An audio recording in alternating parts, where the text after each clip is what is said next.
Hey everyone, this is Sean Smith. And I'm Romeo Marquez Jr. And we are the co-founders of Captivate Your Crowd Speaker. We should have Captivate Your Crowd on the thing. There you go. We'll open it up and be like, ta-da! Hey everyone, this is Sean Smith. And I'm Romeo Marquez Jr. And we are the co-founders of Captivate Your Crowd Speaker Training, where we teach you how to be more powerful, persuasive, and purposeful on stage. And in this short video, we're going to talk about how you can decrease your fear and increase your confidence, because this is one of the things that most people struggle with. They say that 3/4 of the population, over 200 million people, have speech anxiety. And it's because they're creating all these fears, and the fear actually just overtakes the confidence. So in this video, we're going to talk about the things that you can do that will decrease your fear and increase your confidence, basically at the same time. Just like that. And before we get into any of the content, let us introduce ourselves so you know who we are and where we come from. Romeo comes from the Philippines. Hello everybody, my name is Romeo. I'm from the Philippines, and in this video, we're here to teach you the feeling of fear and how to remove it. So besides coming from the Philippines... First of all, I'm not from the Philippines. You're not? My parents are. I'm from California. Go on. So we clearly don't know everything about each other, which is fine. But let me tell you a little bit about Romeo's background through tears in my eyes. Romeo, his genius is really in acting. He was an actor, he's been on commercials, he's been on movie sets with some of the biggest names in the industry, and he's also an acting coach. He's currently a professor. He's a professor in film, theater, and TV, and he's got a lot of his students that have gotten contracts for commercials and big Disney shows, etc. And what Romeo brings to the table in terms of speaker training is the art of captivation. It's the art of energetic performance, and he's a fantastic speaker, one of my favorite speakers of all time. He was just recently in the Ukraine teaching and training how to captivate. He was 2 tours in India, and a couple years ago he did a TEDx talk that I thought just blew everybody away. It's one of the most masterful speeches that I've ever seen, and what he brings is just so powerful, because what most people get in the public speaking training arena are a bunch of rules. Do this, don't do that, say this, don't say that. And we just come from a completely different place. It's more about who you are and what you bring from inside of you, rather than all these restrictive sort of rules. So that's what I love about Romeo. So tell them a little bit about where I'm from. Well, I'll be glad to do that, Mr. Sean Smith. So where Sean Smith is from is a place called Mastery. And I say that because it's true. He has over 10 years of experience in training, speaking, and coaching. And in fact, he's North America's next greatest speaker champion in this competition that was filled with thousands and thousands of people, and he won that. And it's well deserved, because he's one of the most engaging, memorable, captivating speakers I've ever seen. And the cooler thing is that he just came from a national publicity tour talking about the art of public speaking. In fact, we're going to go over some of the content that he spoke about in this national tour on decreasing your fear and increasing your confidence. So the first P we have here on decreasing your fear and increasing your confidence is purpose. And the reason why we have to understand our purpose is because we want to know the intention of our speech, our message, our words. Because if we don't know our purpose, the audience won't understand our purpose. And you have to understand why you're doing this speech, and who is your audience, and why should they listen to you. Yeah, everything begins with an intention, right? If you don't have an intention for what you want them to take out of your talk, then it's going to be impossible for you to show up properly. It's going to be impossible for you to create the content, for you to design your speech. So you always have to start with this purpose. And actually, when I was in the competition for North America's Next Greatest Speaker, I remember the day before the talk, I started to get really scared. And I was thinking, I've been doing this for so long. Why am I afraid to get up and talk? But what I realized was that I was focused on, what if they don't like me? I was focused on trying to move forward to the second round of the competition. And the day of the event, I woke up and I had probably the most powerful question I've ever asked myself as it relates to speaking, and I said, what if there was no competition? I like that. What if I couldn't move on to the next round? What if there were no judges? What if I only had 3 minutes with 1,500 souls in the audience? What would I tell them? What's the point? And as soon as I answered that question, everything became clear, and I showed up and I was present with them. I was clear about my message. I knew what my intention was. And, obviously I ended up going forward and ended up winning that competition. But when I was off purpose, I was creating a lot of my own fears. And I know that you have a story like that similar when you did the TEDx event. Yeah, I like what you said about asking yourself that question, because I asked myself the exact same question. So I had 18 minutes to talk, and the question I asked myself was, if everybody stopped what they're doing and they paid attention to me for 18 minutes, what do I want to share? I'm getting goosebumps. And it allowed me to just think and see all these people looking at me, and they're paying full attention to me. And so I had to find a message that really meant something to me. And I think that's important, because whenever we are delivering our purpose, we have to ask ourselves that question. What is it that we want to share? And the key distinction is not so much what do I want to teach or what do I want to say, it's what do I want them to receive. Right. That was good. And when you really focus on them receiving, it just takes so much of your own negativity out of the way. You're going to decrease your confidence or decrease your fears because people get afraid when they start thinking about judgment, when they start thinking about what if I mess up, and they're all focused on the performance. But as soon as you ask this question that we intuitively asked, and neither one of us even talked about that to each other, when we ask the question of what do I want them to get, it totally changes the game. So you got to be really clear on your purpose. I want to add on to that because when you are a speaker or whenever you are presenting, you are actually a gift. You are a miracle in front of this group, whether it be one person or to 100 or to 1,000 people, because you will be that expert and people are wanting to listen to you. And as you are there being a gift, they're going to be receiving a gift. I like that. That's a really good reframe. And so the second one is personal. Man, this is something that I think so many people make the mistake of telling other people's stories, telling other people's concepts, teaching other people's content.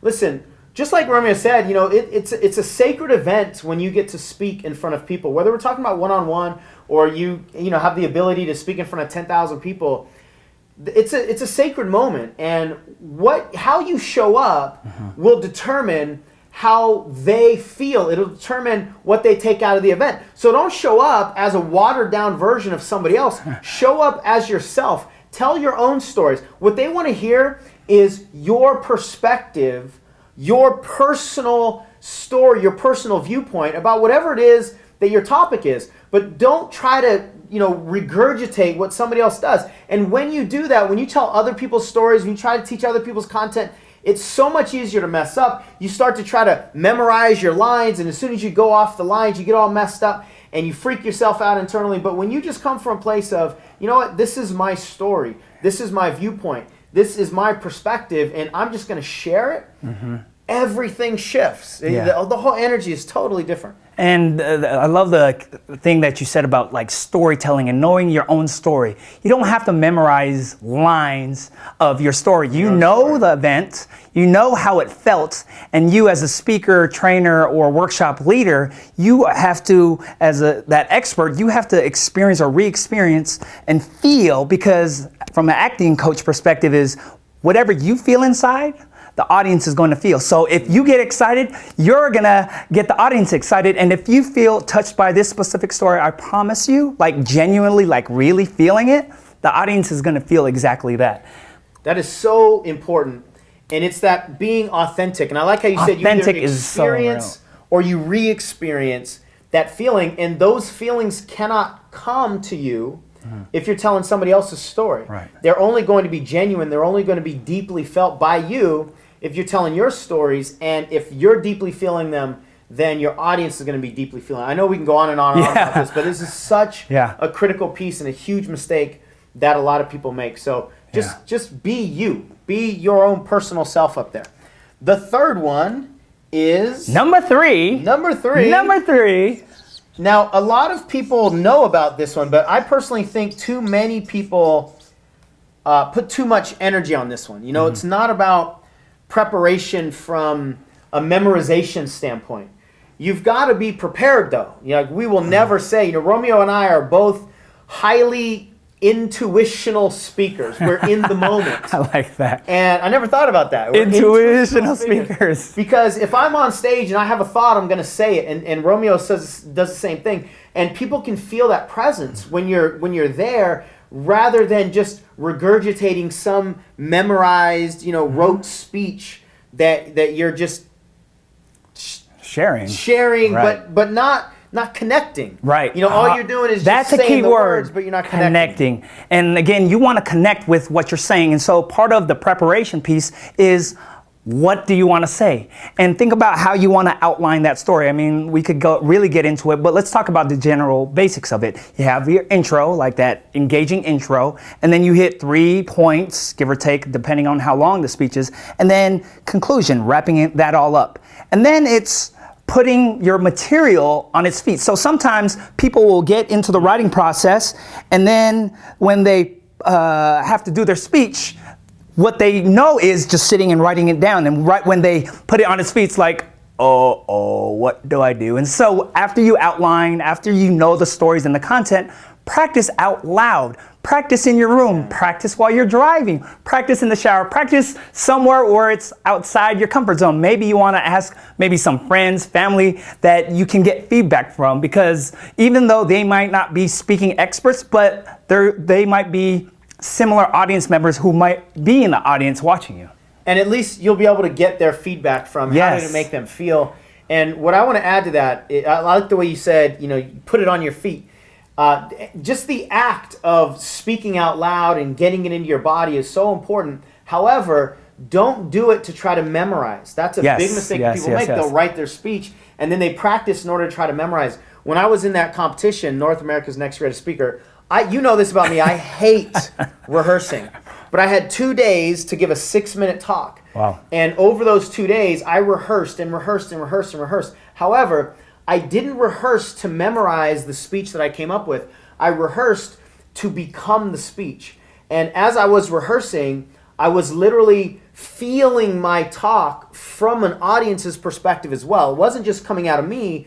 I was thinking, how can I amplify the message? How can I amplify the energy? Yeah. How can I go deeper inside of myself? So I was rehearsing with a purpose. Yeah. And the purpose wasn't memorizing, but it was, how can this become a more memorable and a more unforgettable and a more captivating speech? And I remember after about a day and a half, I remember it just clicked like this. I got done with this talk, and it evolved. Every single time I did it again, I added a new movement. Yes. I added something, and how can I make this part more? You know, and of course, we're not trying to turn you into professional speakers that are on the speaking competition tour, no, right? Not at all. But every word has to have intention, and every word has a purpose. And again, you've got this sacred moment when you talk to people. So give it all that you have. So to finish that sentence or the story, it was about a day and a half in where I thought, I just became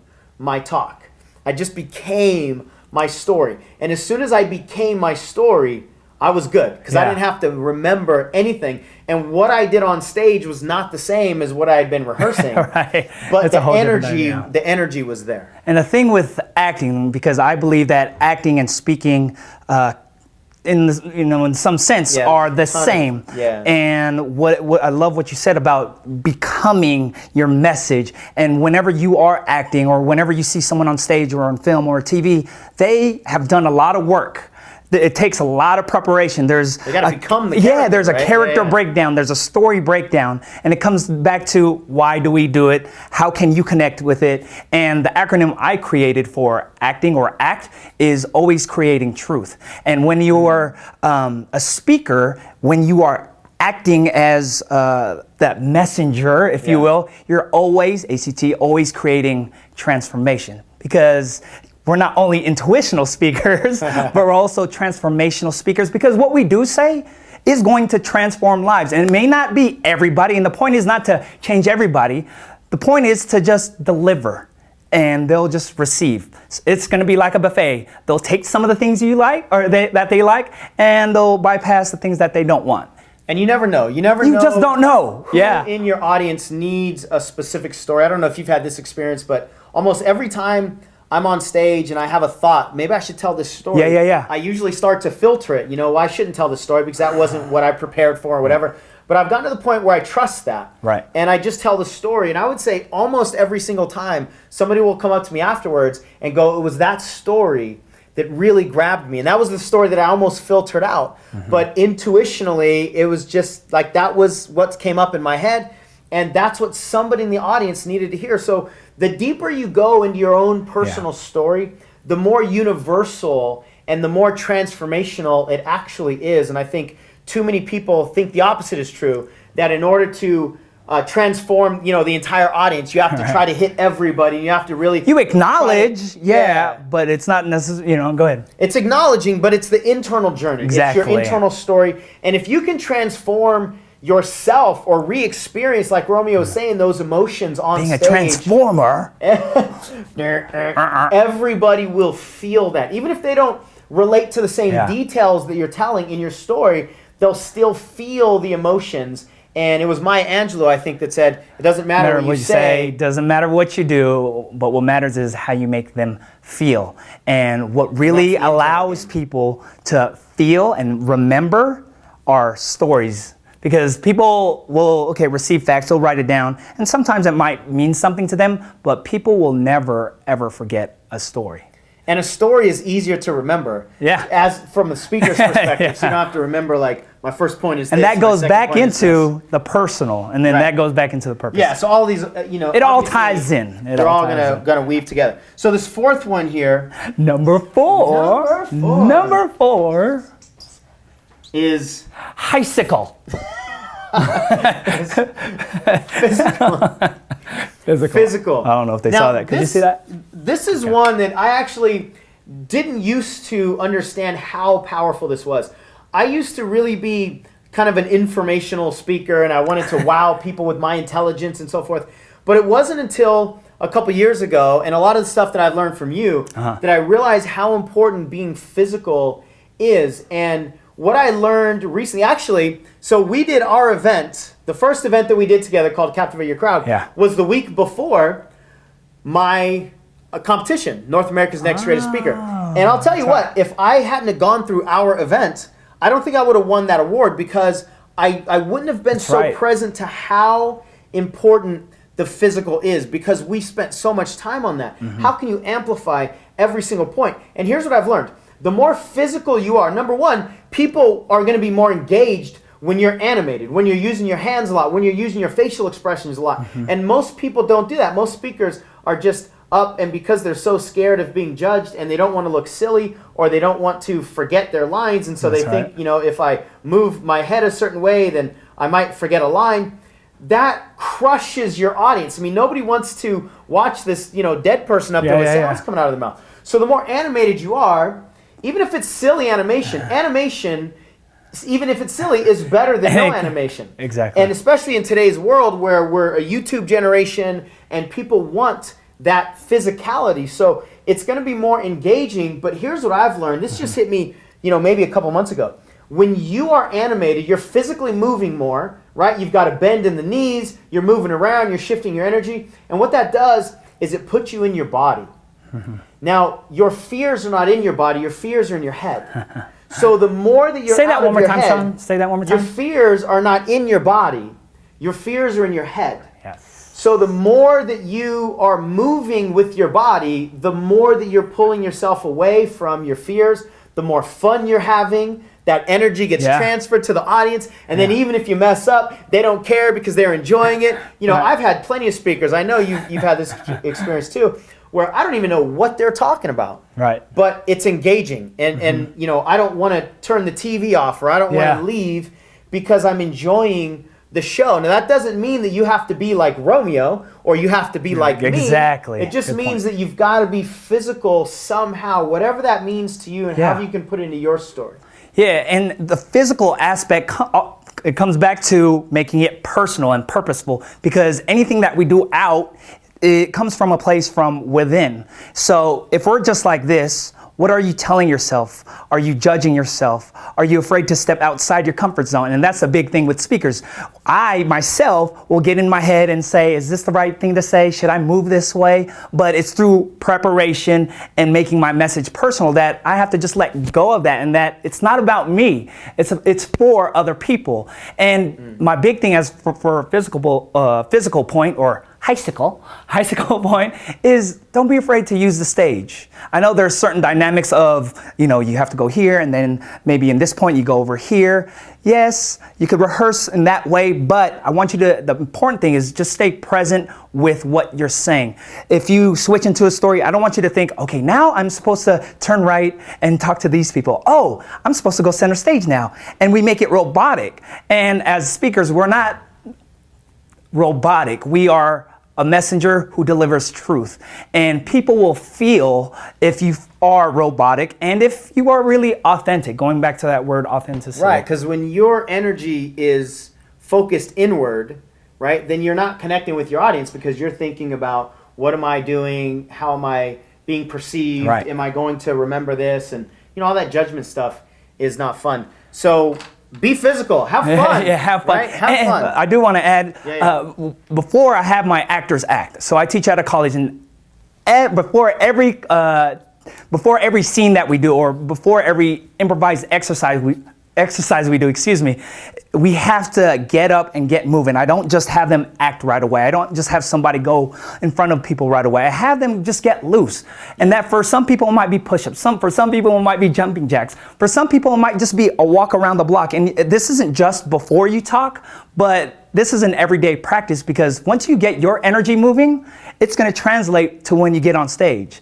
And again, people feel other people's energy. Yeah, the word that's coming to me is movement. Whether it's movement with energy, between you and your audience, or movement with your physical body, or just kind of movement along the story. Yeah. That's really what it's about. So number 5 here, the last one. You want to give them the number 5? Oh, number 5 this is my personal favorite, presents. And he's not talking about his birthday. Well, that's good too. Yeah. I enjoy getting and Christmas. A lot of presents.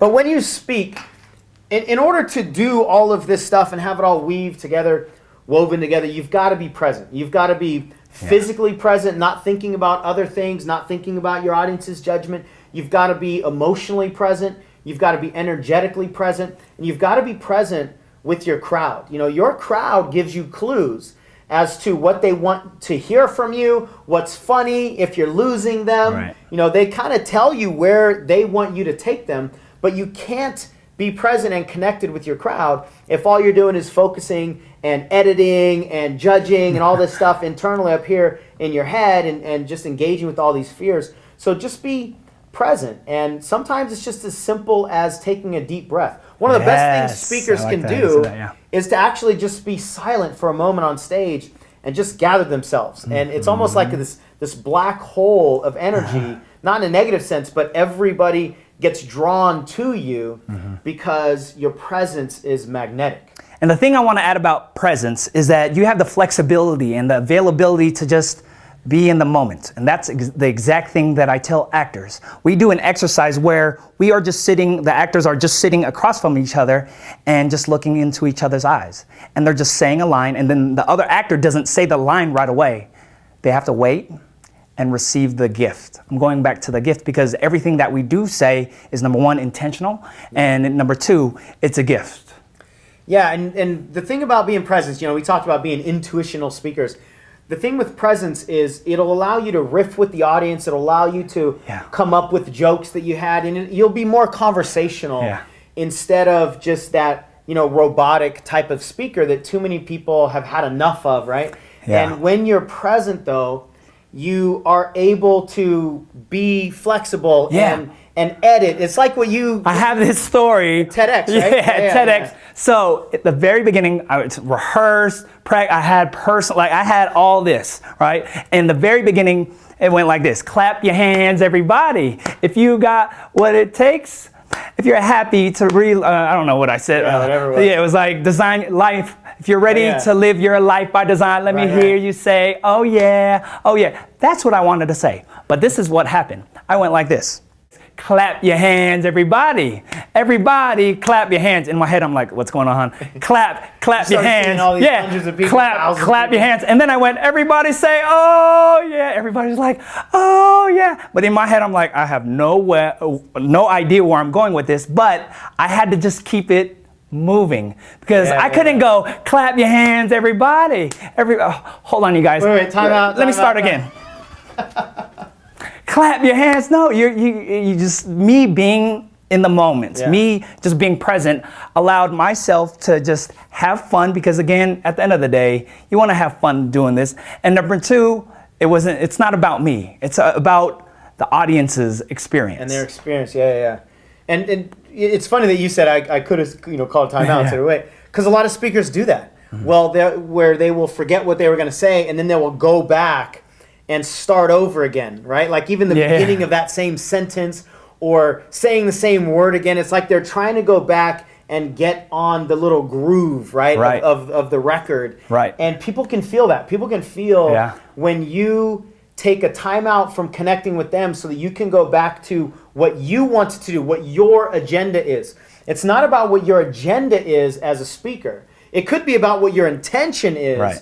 And that's the whole concept of high intention, low attachment. You came out there, you wanted to get them going, but it didn't have to look exactly a specific way I wanted it, right? Right. And because you had the wherewithal and that presence to get back on track, then nobody felt that skip. Nobody felt the hiccup. And that came from preparation. And it wasn't just my speech, but I did take classes. I did take training. I mean, what is it? I've had over 10 years of experience, if not more. Yeah, more than 10 years of experience acting. So there were all these muscles that were already trained. So when any situation came that would throw me off or if I went into a different direction, being present was the key factor. You know what just hit me right now? Yeah. When you prepare and you get it into your body, like we've been talking about, where you actually become the presentation, it's easier for your body to get back on track than it is for your head to get back on track if you lose your train of thought, especially when you're in a performance mode like TEDx or in a competition or something.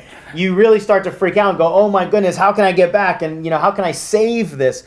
But if that story and if your message is literally in your body, it's so much easier to move back into it because your body, can remember. Right. And your head is just going to be, freaking out. So well, one thing that just came to me as you were talking, because I'm so present with you, is that I'm just thinking about the first part of the word presentation. It's to present. And if you say it in a different way, it's also saying being present. Being present. Like so it's a presentation, not presentation, but being a present. Yeah, because I think a lot of people think of presentation in the wrong connotation. Yeah. It's how can I present my information, and where we come from is speaking is not about presenting your information intellectually. It's about communicating your energy and connecting emotionally and connecting. And so that involves getting out of your head, getting into your body, starting with a purpose, making it personal, preparing, getting physical, bicycle, being present with your bicycle. And when present. You do this, and we've seen this so many times with our students, with ourselves, when you do this, your whole energy will transform, your presentations will transform, you will become more magnetic, you'll be a much better leader, you'll be more persuasive. Everything changes when you make some of these inside-out shifts. So hopefully you've got a lot out of this video. We're going to come to you with more videos and teach you how to be even more captivating, more present. And in our next video, we're going to talk about one of the biggest fears that people have, which is, I'm not funny. So make sure you watch that video. I'm not funny, Sean. How do I make myself funny, Sean? Watch video number 2. So take care, everybody. Hopefully this was enjoyable video for you. Number 2. And we'll talk to you real soon. Peace. Or, I don't know. It was like force. Like force. Those are rabbit ears. All right. Cool. All right. Peace.